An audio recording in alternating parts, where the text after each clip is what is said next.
Claude Lévi-Strauss ramène la- le bricolage au mythe en ce que et le mythe et le bricolage fonctionneraient à partir d'éléments qui sont sans cesse réagencés pour produire des formes qui ne sont pas forcément nouvelles, mais qui... En fait, il parle de la figure du bricoleur qui est pas opposée, mais enfin, qui est entre la figure de l'ingénieur et la figure de l'artiste.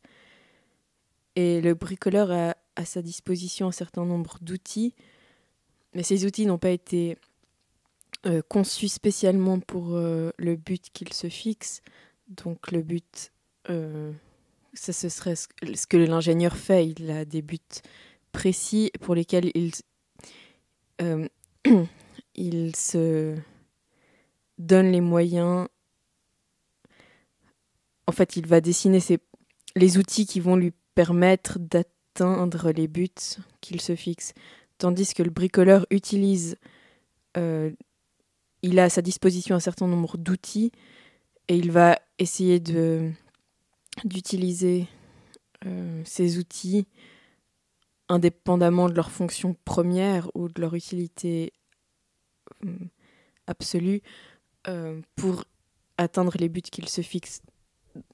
Et donc chaque objet va être sans cesse réutilisé pour chacun des nouveaux projets que se fixe le bricoleur. Donc par exemple, un morceau de bois, je crois que c'est l'exemple que donne Claude Lévi-Strauss dans le livre La pensée sauvage.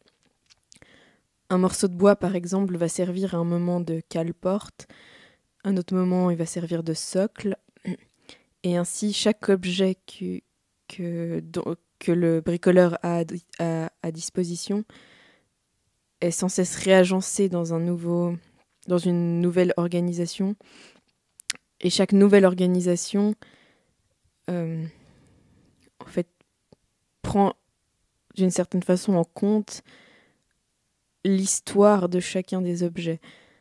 Donc, chacun des objets de la composition a servi précédemment à un certain nombre d'usages et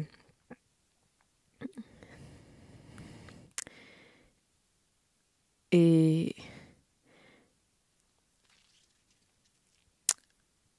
en fait le mythe fonctionne de la même façon en ce que il y a un certain nombre d'éléments fixes ou disons établis qui se retrouvent sous différentes formes ou dans un agencement nouveau en fait à travers différents mythes.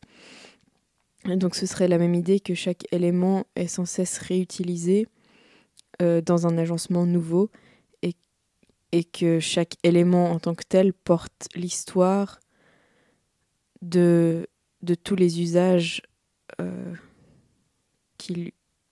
auxquels il a participé.